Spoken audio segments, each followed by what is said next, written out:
Reliance Industries has been barred from trading in the derivative market for about a year. Market regulator SEBI has issued an order in connection with the 2007 Reliance Petroleum insider trading case. The company has also been slapped with a penalty of 447 crore rupees with interest. Now, it is a 55-page order, and we are going through the fine print of the order. But joining us now is SP Tulsian for a quick reaction. Mr. Tulsian, as I pointed out, 55-page order, but materially what SEBI has decided to do is that it has barred Reliance from dealing in equity derivatives in the F&O segment of the stock exchanges directly or indirectly for a period of 1 year from the start of this date, and disgorging an amount of 447.27 crores with an interest calculated at the rate of 12%, and the amount will need to be paid in 45 days. How do you see the stock reacting to this?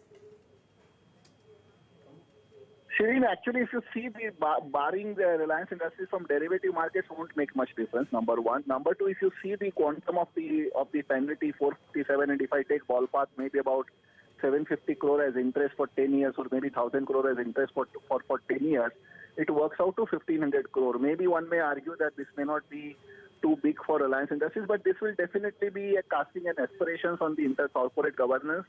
But people, if I bluntly and frankly say that people have, been having many kind of question mark on the corporate governance in the olden days, which is this matter is about a decade back.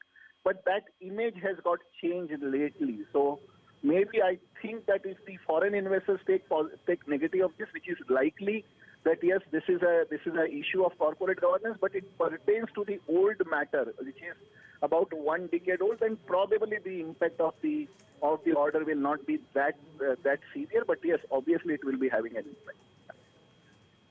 Well, this is a matter that goes back to 2007. You're absolutely right, Mr. Tulsian, that this is an old matter that Reliance has been dealing with when it was Reliance Petroleum. But, from a retail investor's perspective, Mr. Tulsian, come Monday morning, what would your advice be?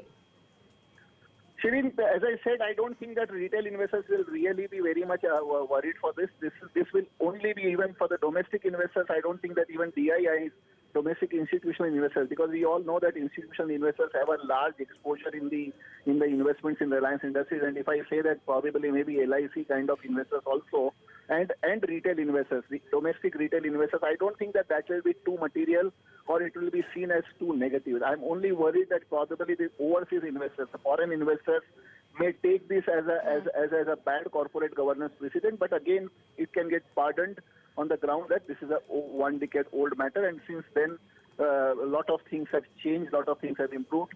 Company has grown in this last 1 decade in a very big way. Yeah. All right, Mr. Tulsian, we will leave it there. Thanks very much for joining us. SP Tulsian there.